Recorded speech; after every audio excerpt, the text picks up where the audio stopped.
All right, welcome back to Mind and Magic. This was left on the Anatomy for a Ritual video. Dear Frater X, what are the appropriate spells to cast for lost items again? Well, there are a number of things that you can do, but my goal is to get you guys to the point where you can create your own spells. That you don't need any one specific spell that you have to hunt down or look up, but rather instead be able to create one yourself for any given situation or anything that you may need. So I think it's a perfect time after doing the Anatomy of a Ritual video to get into the anatomy of a spell. First off, what is a spell? Well, it's associated with the word spell, to write, to spell, which was something that the wise man did, and wise men have a connotation to wizards. That's essentially what a wizard is a wise man. We had talked about in Words of Power how authority is the author of the writ, meaning the written word. As it is written, so it shall be done. And so we strive to be authors of our own magic, and in doing so, authors of our own lives. It's the inevitable progression of your magical practice.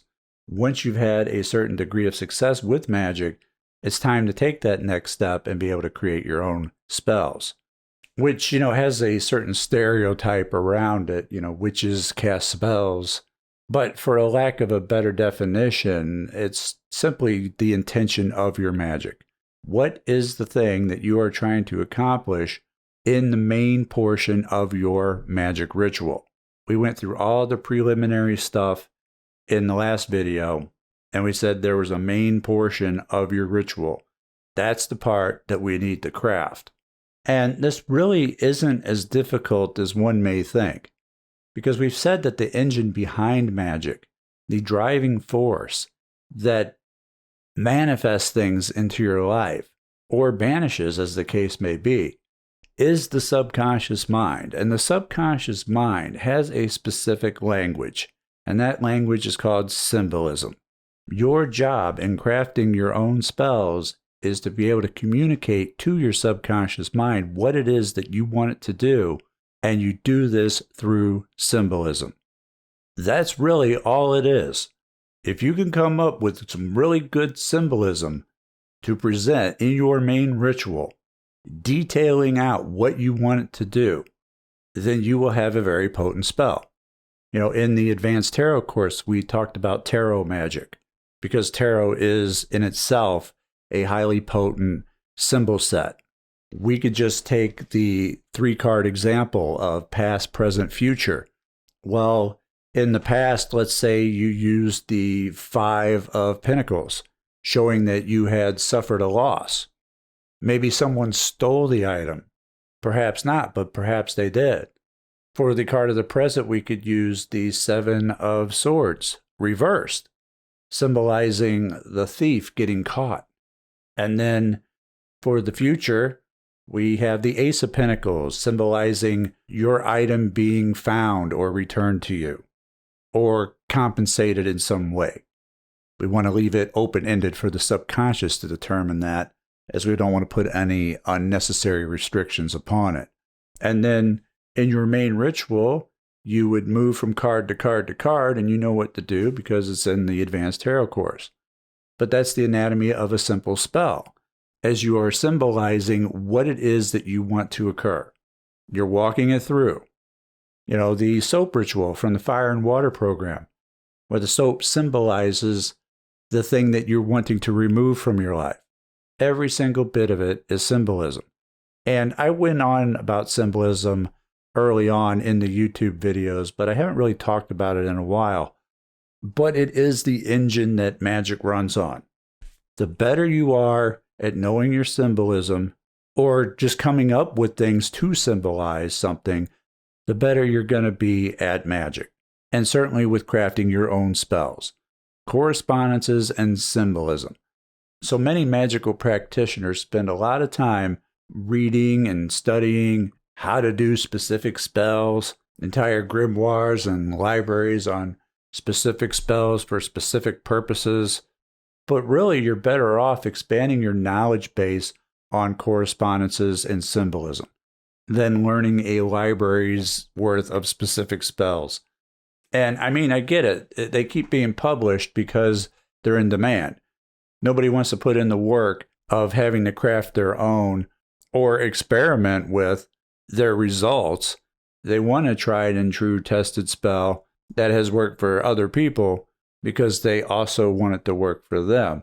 But I'm telling you, as a magician, you also need to experiment. I understand you have some important magic to do that you can't risk an experiment on. I get that. But a lot of times you're going to find that you can come up with something better than what you're going to find out there, especially my students who know the importance of symbolism and correspondences. You could at least add another layer and stack your magic by incorporating some additional symbolism to whatever spell you're doing during your ritual. So symbolism is the first thing that you need for your spell. The second is you need a starting and an end point. And at that start point, which in the case of the 3-card tarot would be the first card and the end point being the last card, you would slowly shift your emotions from how you did feel to how you're going to feel once your magic manifests. So in your case of the lost item, you're bummed out because you lost the item. But when you find the item or have it returned to you, now you're happy again. You're grateful for it. And so you have an emotional start point of the spell, and then you have an emotional end point of the spell, and then you transmute that as you're doing the spell. That emotion is changing. And once again, you can't fake emotion, so you have to have the genuine emotions. Really dwell on how you felt when you lost the item. Really think about how you're going to feel when you get the item back. And not just think of how you're going to feel it. Allow yourself to feel that as if it has already happened. And this is where we get into certainty and faith, because that gives you the ability to act as if it has already happened. And you combine all these things together and you will have a very potent spell. You can assume a God form as taught in the God Forms program for even an extra layer to it. Like I said, there's so many things that you could do, but start out with that and see how it does. And because you know more about your situation than I do, you may even have better symbolism than what I've been able to come up with. Add it in, apply it. That's really all it takes. And it's my hope that this helps you out. And of course, everyone else listening as well. And if it does, then perhaps you like and share this video, because the algorithm does not do me any favors. All the programs mentioned in this video are available on mindandmagick.com, and I will see you next time. Take care.